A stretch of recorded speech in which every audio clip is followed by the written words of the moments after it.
made me feed them with tiny strips of lettuce. Lettuce, Lore, lettuce. Please stop saying lettuce, Lore said.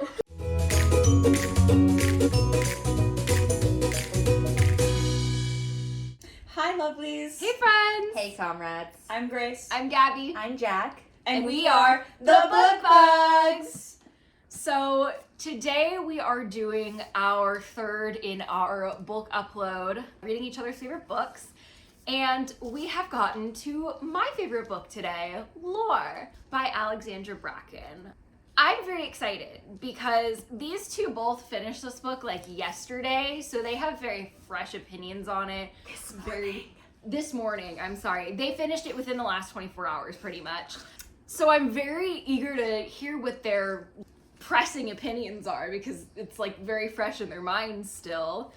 Also, my edition is different from both theirs. They both have the hardback. Mine has the one where it has the character art. Which I'm really jealous of. But I guess I should probably talk about why I chose this book for them to read. Why is it your favorite, Gabby? Why It's is my it your favorite. favorite, Gabby? I am Gabrielle. so trauma-bound with this book. It is not even funny. Like... I recognized it as soon as I finished it. I was like, nope, you're right. If anything about this is interesting to you, check the trigger warnings. I didn't tell them that.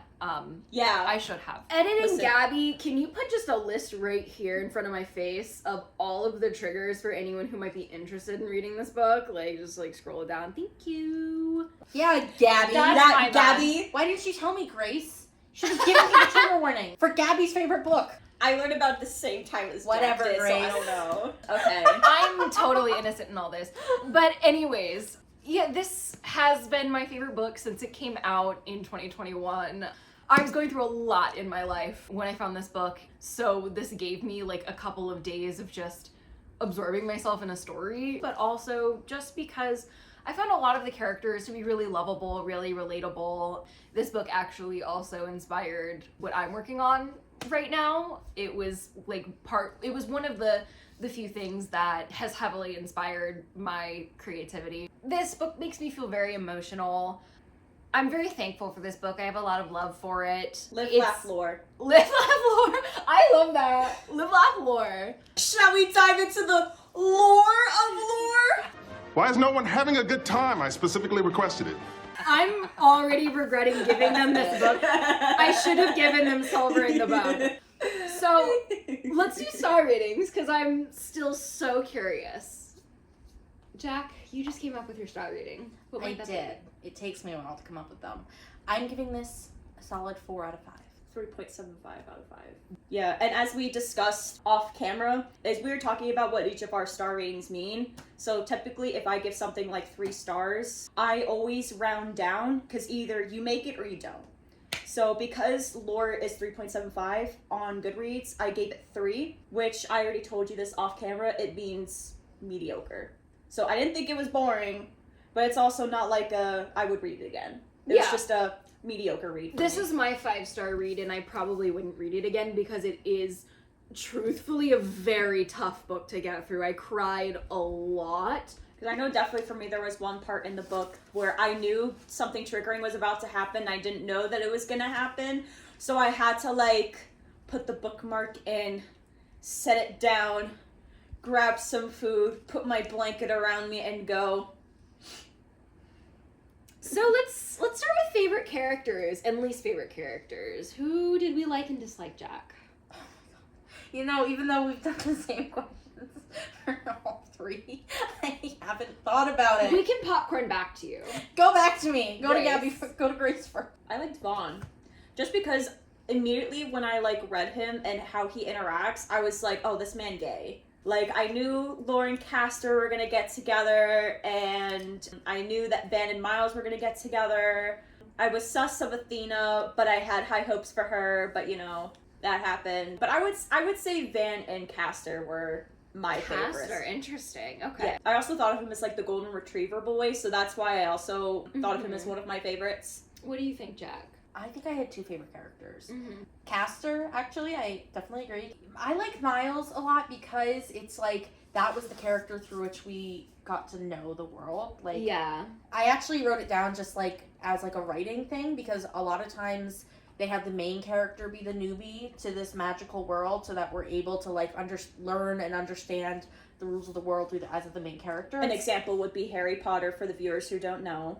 Yeah, and instead we have this character who's already very familiar with the world and has been trying to escape it, explaining things to this guy who has no clue what's going on, but is very excited about it. I did like that lore dump in lore where Stop. you chose this book, you brought it upon yourself, I'm gonna be punny, and it is your punishment. I'm the embodiment of a dad She joke. is a dad joke. Did you enjoy Castor's dad jokes in here? That's also why he's one of my favorite, because he It's made my the love dad jokes. language. Yeah, I know, he Oh made my the dad God. jokes, and I was like, I hate the dad jokes too, but I appreciate them, you know? It's I'm gonna been find so this. long that I honestly don't remember the dad jokes. Like, a lot of things have kind of faded with time, because I didn't reread this. It's a traumatic reread. But Miles was always definitely my favorite character, because I loved how he just wanted to help the whole time, and he had just secret talents that, like, no one else was privy to, and then he'd be like, I can help, and then he'd be like, shut up, Miles, you're just some random guy, Miles, and Miles would, like, go do something so important, and then he'd be like, so anyways, you were saying, what was that about? I should just shut up? It's just a little bit more interesting, because Miles has, like, no stakes in this world other than he wants to protect these people that he knows, especially Lore, who is his friend. So he's very much like a comfort character for me. I adore him and I admire him, and he's so funny too. The other thing I really loved though was Athena, and I have a feeling she's gonna fill in like the least favorite characters for you guys. Surprisingly, no, but go on. Okay, interesting. Just because I feel like her betrayal was really tough. Like, I cried when she betrayed Lore. I laughed. But Athena is just someone I feel like I have a lot in common with. I just consider her to be... Mommy. No. Mommy, sorry. Mommy, sorry. Mommy, sorry. No! Mommy, sorry. Be respectful of my virgin goddess. No. Athena just makes me happy seeing just the way that she was like a mentor, but also she had her own agenda. And she's definitely one of my other favorite ones, for sure. I also want to point out that I do like on how the author, because I know that there's many different stories for Medusa dealing with like Athena and like how like Medusa became who she is. I do like that she took the story of Medusa where Athena gave that woman the powers into Medusa to protect it was a herself. gift, It was a gift not to a protect curse. herself from men. It wasn't a curse. I've done research on this actually, and that's why I really love this adaptation as well on Medusa. You know, it's supposed to be a gift. Maybe, you know, it could be seen as a mistake. That's another interpretation that I don't necessarily disagree with. But the research that I've done also shows that while the Greeks were fond of Athena, the Romans were not fond of Minerva.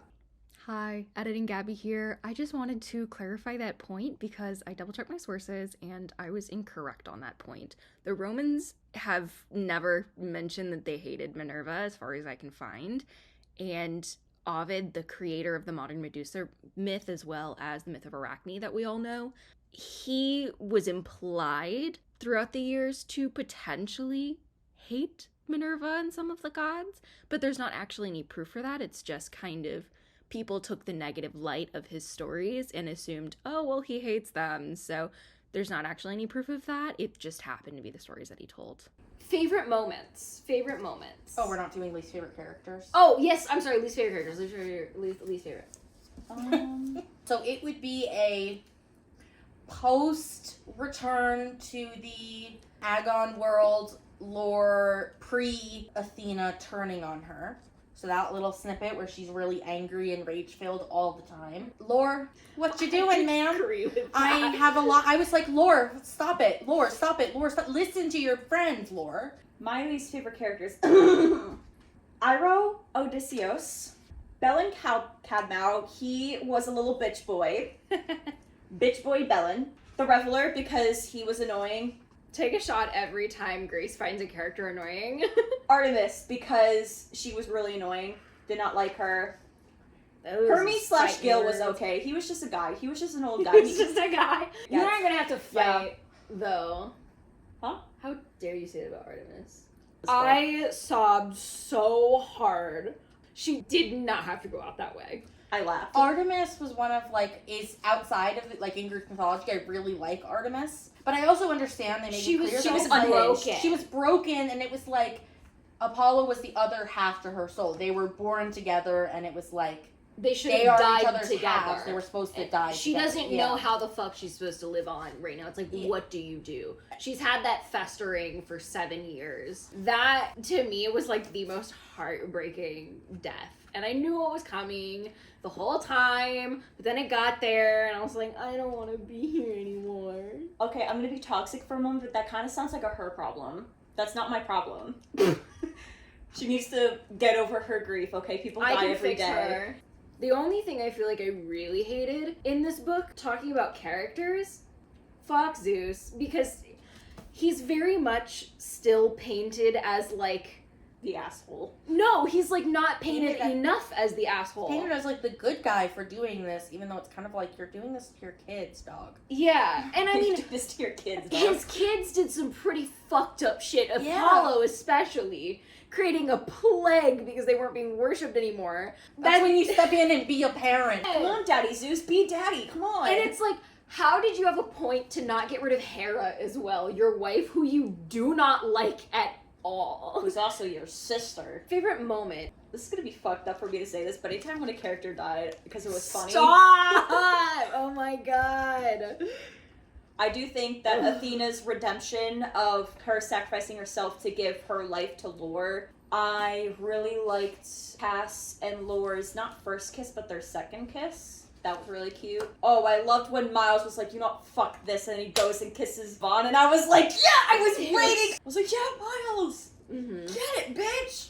So Absolutely. these are little moments. Every time Athena had these That is deadly one of her. one-liners, and she would say something like, "I like this mortal," like talking about Miles, like, "I like this mortal, he stays," or like, or at one point Lore's like, "I had to stop Athena's finger because she was gonna break the computer screen."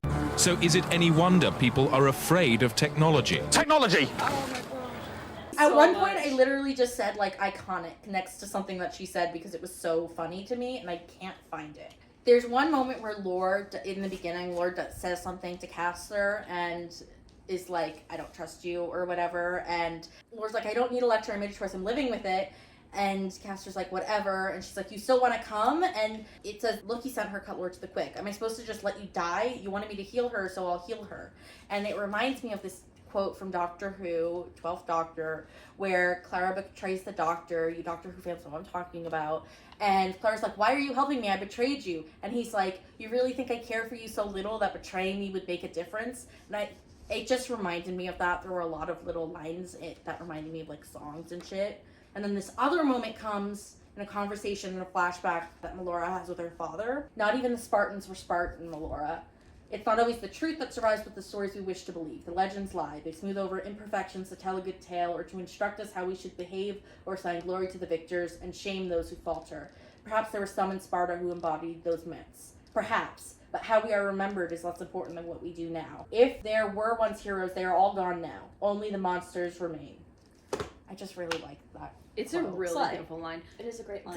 There are so many beautiful lines. I just think it's a really nice expansion on the idea that it's the victors who write the history books. What we get from history books and what we're told isn't always the truth. And I think that really ties in there. I think that's a huge theme in this book, is like the stories you hear aren't always the truth, or like the original, I should say, because, you know, it's myth. One of the moments that I thought was like the most profound, that even like after 2.5 years now, having initially read this book, one of my favorites is On chapter 25, I just love the moment where Athena stops by St. John Baptiste Church and just stares at it, because she still holds that resentment for, you know, the religion that overtook hers. I just think it's really profound, because as someone who has been hurt by religion, I felt very like tied to it. I thought it was just a really beautiful moment where they just take a moment to stare at the church and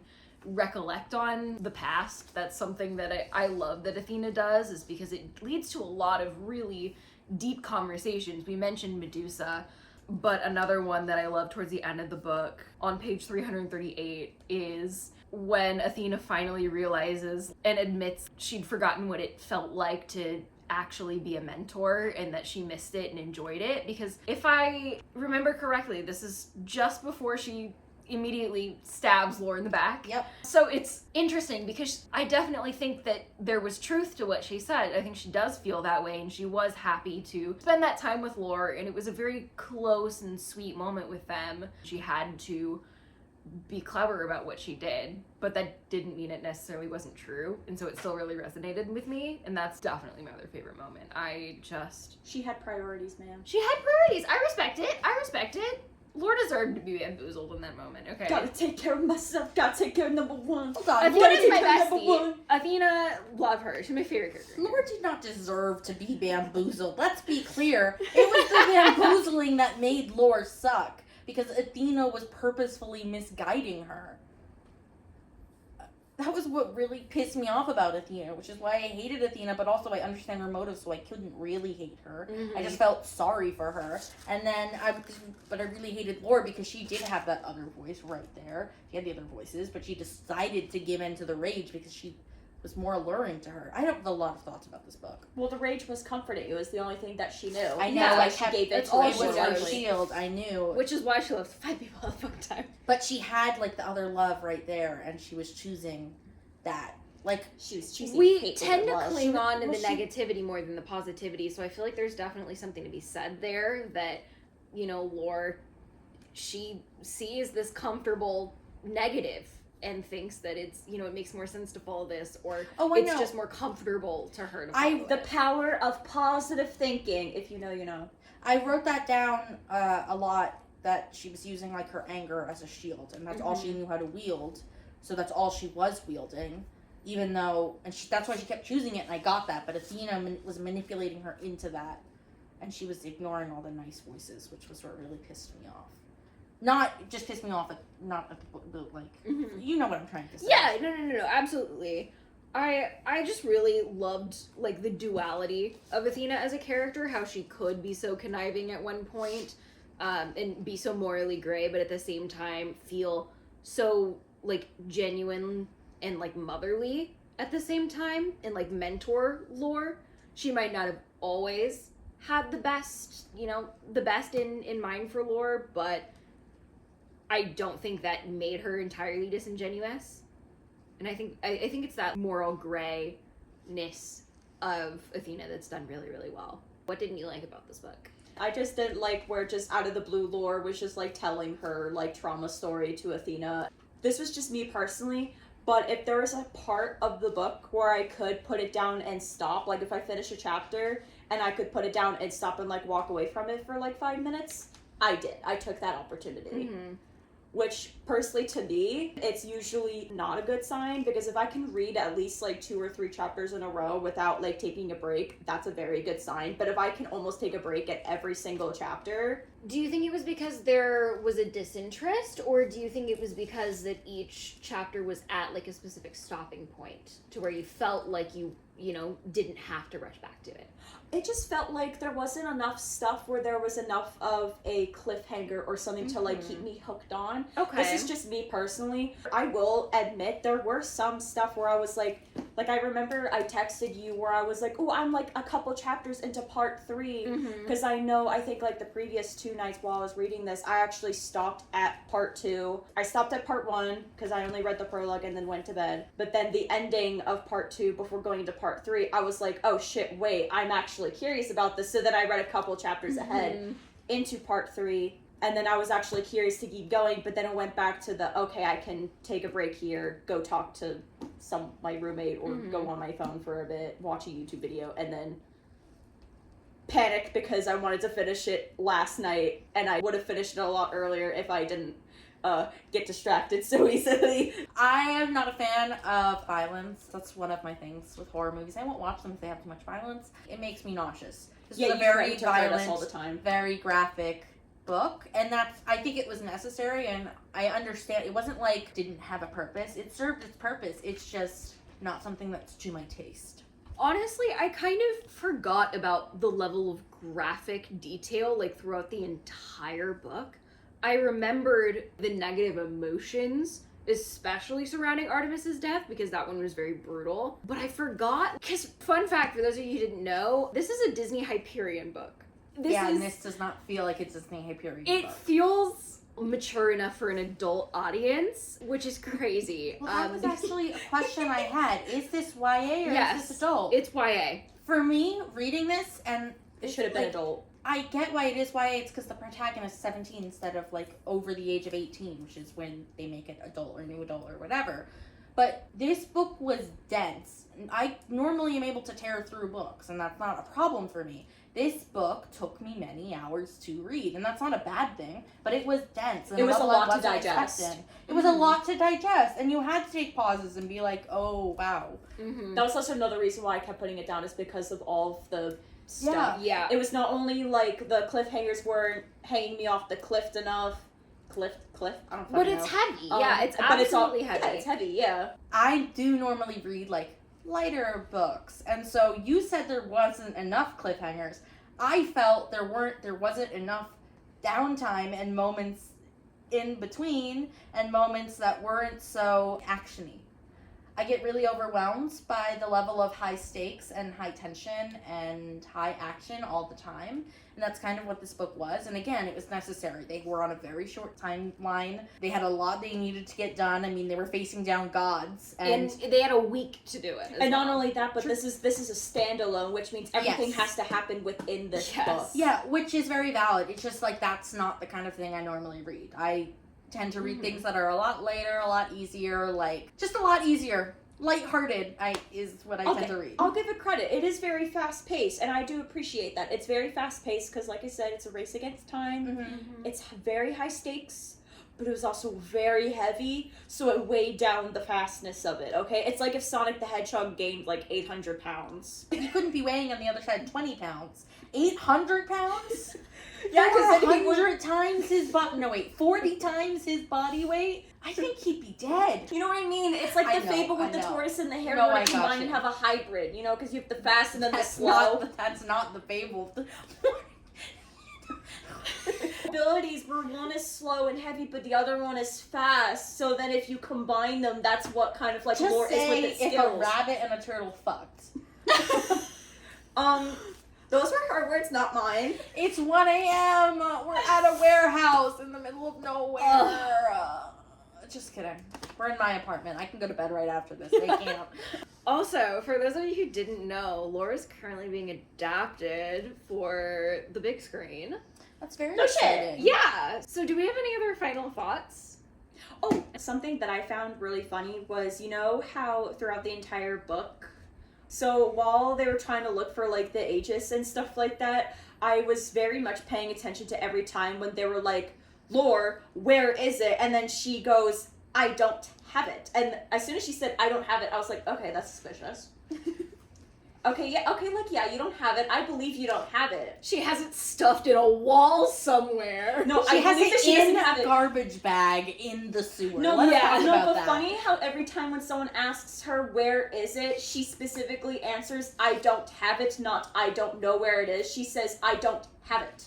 I thought that was really brilliant. I loved that. I said she technically returned it to its Yeah, original place. return to sender. I have a question. Did y'all see the twist coming with Gil being Hermes? Not at all, but I didn't know Hermes well enough. I was like at the very start of my Greek mythology phase, so if I had reread this, I think I might have seen it coming a little bit sooner. Okay. But I had no idea, and I was like, I will be completely honest, when I saw that happening, because that was actually end of part 2 into part 3 when that was happening. And you were messaging me. That was the part where I was like invested in it. That was the part where I was like, literally when I read that part, I was like, it was a real. let's see how he's gonna explain this one. Let's see how. He's dead. No, the Reveler. How is the Reveler Oh, gonna the Reveler. explain this one? Because he dated Hermes. I love the Reveler. Dude, the Reveler was wild. He just He is pissed like, me off. He he was annoying. I was like, sir, if you want to be more bearable, how about you just go be drunk, please? I Because just that will make you more bearable. I don't remember the exact description of him, or if this is accurate, but I had him, like, pictured. He's like a distinguished gentleman, like, handlebar mustache. You want to know I how I thought it was pictured fun. him as? So you know the wizard from Shrek 3? The old man Yes, that's how who I wears a pictured. bathrobe that's too short for him. Yes, I pictured him as that, but I pictured his toenails being like this fucking long, his nails being long, No wonder you having didn't like the grimy-ass regular. cavities and like yellow teeth He wasn't and like that some like old! buck teeth. Like I don't know why I He pictured wasn't him that God. way. He wasn't an old man. He stopped I don't aging know. at, like, 30. Because he inherited the powers of the god of like wine and stuff like that. I was like, oh yeah, this man is probably definitely an alcoholic, and there's problems with being an alcoholic. So I just thought of the worst possible outcomes of being an alcoholic. He was bananas. It's 1 a.m. I don't know what to say to that. It's been 1 a.m. for the last hour. Shut up, Gabby. We've been at a warehouse in the middle of nowhere for the past 3 Are you hours. quoting something? I'm very confused. I was watching Dimension 20 and I'm referencing something Ellie Beardsley talks about. Yeah, but to conclude my final thought, I basically knew, or I kind of guessed, my suspicions were correct with Lore knowing where the Aegis was, just not having it, because I was like, oh, she's telling the truth that she doesn't have it, but she's withholding the truth of knowing where it is. I didn't see that he was Hermes, but I knew he was something in that world, and I knew that it was the necklace that he gave her. I was like, yeah, he's magical, that's why they haven't found her. He gave her something magical. I can actually show you proof if you don't believe me. I don't even remember Well, what especially- twists I caught and what I didn't at the time because it's been so long. I wrote that down. Nice. And that was after I wrote down, like, where does Gil fit in? He must have known something. The necklace, and I thought it was like a necklace having to do with Icarus because of the feather. So I wrote that down a lot. But Well, that- especially no, with the since- shoes. No, yeah, but- with the shoot, yeah. because then it was like, oh, he's Hermes, that's why it's feathers. But Yeah. Well, especially since it made sense, we're in that first chapter where the necklace broke. That's where she meets Castor that night, and then Athena bleeds out and shows up at her house. Yeah, shows up at her house. Although it said so that, it's like, okay. the necklace broke like earlier in the year, which is why like it was already loose. Which I was like, yeah, but that's symbolism of that moment. Yeah. And Castor tried so hard to like. Talk Yeah, he to her said to that. figure And I was out how. like, it's because she was wearing a necklace. I'm like, Laura, don't be pissed.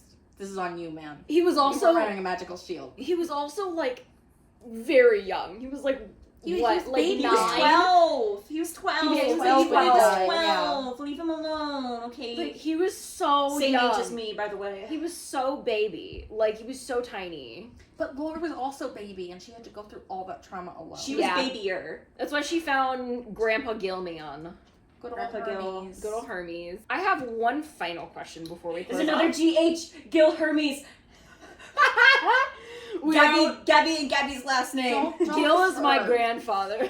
I did find the moment where I wrote iconic. Yay! It was not Athena, I was wrong, but it was to do with Miles. Yay! This was in the very beginning. He's talking about this date he went on from the apps, and he's like, Noah, I went back to his apartment and met all 4 of his hamsters. Lore turned to him. No, he named them after his favorite first ladies, Miles continued, sounding pained. Jackie had a pillbox hat made out of felt and nail polish. He made me feed them with tiny strips of lettuce. Lettuce, Lore, lettuce. Please stop saying lettuce, Lore said. It's mentioned so briefly, but it was so funny to me. I was looking like, Miles, why did you let that man go? He introduced you to his hamsters. Like, he makes hats for them. I'm into it. I have one final question before we Yes. close it off. What did you guys think of the ending? Because that's the thing that I have probably the most opinions about. And I'm curious what you thought. I don't know, I kind of wanted to see how sad the other people would be once Lore and Cass left and became immortal gods. I wanted to see them suffer and be sad and stuff like that because I thought that would be funny. But I did enjoy the happy ending of them being mortal. They got to stay with their friends. It's a happy ending. Found family. Yay. So Jack, what did Sunshines you and rainbows. I liked it. I mean, I thought it was predictable, and I also thought that it was a very choice point to cut it off there and not have an epilogue. Because if they did, they would have had to deal with the chaos that is Hunter society being completely dismantled. And it's not that it was a cop-out, but it was kind of... It left me feeling like after all the action-packedness, the emotional impact, like the gut-punchingness of the rest of the book, it was almost a letdown. Not really, because I don't know what else I would have wanted to happen, but it felt a little bit like, like a letdown. It was I a cheesy, agree. cliche Yeah. ending. It was very lackluster to me, and I still struggle because it's like I don't know truly what I wanted to Exactly. happen. It's like, we got what we wanted, but it was like... I feel like I did want some was an sort of epilogue anticlimactic. where they had, you know, let's say another 7 years later, like the next Agon is supposed to happen, but obviously it's ended. I would have preferred to actually, you know, tie the bow on it rather than just, you know, put a lid on it and say it's done. So to me, I didn't love the ending. And it also just leaves me to wonder with Castor, because Castor only survived so long because Apollo saved him. He most likely, you know, should be dead already. And now that he's like human again, what's gonna happen to him now that he does magic to keep himself healthy? He's a very sickly kid. Right, Yeah, is but... his cancer gonna return? Like, Yes, yeah, okay, because exactly. that happens with Yes, cancer patients. I'm mean- curious if his cancer is going to come back, because that is crazy. Him losing his immortality to me was just, is that going to resurface at some point? Because it's unclear if it was temporarily cured or if it was like he's never going to get sick again. Well, you not know, only that, the because power's gone. well, not only that, but we only knew Castor with the powers and stuff. The only time we didn't see him with the powers was when he was a little boy and he was sick. Yes. So I want to see him where he's the age that he is now, or maybe a bit older, without the powers, and maybe possibly also not sick, where he's just a guy. That's where I wish that either they could have kept the powers and just ended the Agon, or we could have cut to 7 years later to see that these characters are still living a good life. Yeah. Because this is a standalone, I believe Alexandra Bracken has stated she has no plans to dive back into this world. I don't think she does, at least. I don't think she needs to either. There's no No. more story to be told here. Because I know the Exactly. only thing that she did was add exclusive bonus content, and she did say for a few extras for fans of Lore, because she did include a cutscene from Lore, and it says this scene originally took place between when Lore and Castor left Thetis' house and when they arrived in her neighborhood to meet up with the others, and it's just them being in a cab, going back there and just talking and whatnot. Nothing happened. It did not move the story along. It was just them in a cab talking. Which is why it was likely cut Yeah. or just Yeah. used to, you know, create more emotion with the characters, which is actually another thing that she has mentioned that she does a lot, is she'll write things that she doesn't use just so that she can get to know her characters better. Yeah. And Lore also got Castor some clothes from Nike. Cute. I think maybe it would have been a decent ending just to have them both die. Like, the Immortals leave them so their bodies go back to what they would have been, which is both of them would be dead. And I'm thinking while you two were talking, and I think that would have been a more satisfying ending to me. Because it would have hammered home the sacrifice. Like, yeah, the gods had to make the sacrifice, but also they had to grow as characters. But I just think that would have been a more satisfying ending to me, and we would have had to, you know, deal with the emotions. Like, they dropped to the ground. Or And that's something where like I was so curious. I think they should have had an ascension. I think they should have gone to Olympus and then they just never returned because the Agon ended. Everything's You would have. I just think No, there's God, no. that leaves for a sequel, Gabby. Another It Agon. leaves for a sequel. So, yeah. Be sure to leave a like if you like this video, or if you like Lore, or if you agree with Gabby's opinions. And make sure to hit that subscribe button. This is the very third in our first bulk upload of videos, but we have 2 others and we have many more to come, so hit that subscribe button if you're interested. We upload every Friday and sometimes on Sundays. Make sure to leave a comment letting us know which of any of our opinions you agree with, which ones you disagree with. They should all be mine that you agree with. Give us your opinions. What did you think of Lore? Give us just your 5-star read in general. Also, go and watch the other 2 videos in this series like Gabby mentioned. We read my favorite book, which is Pride and Prejudice, and we read Grace's favorite book, which is One of Us is Lying. We also discuss our opinions on those. Heck yeah. Yeah. That's about it, folks. That's all she wrote. Bye!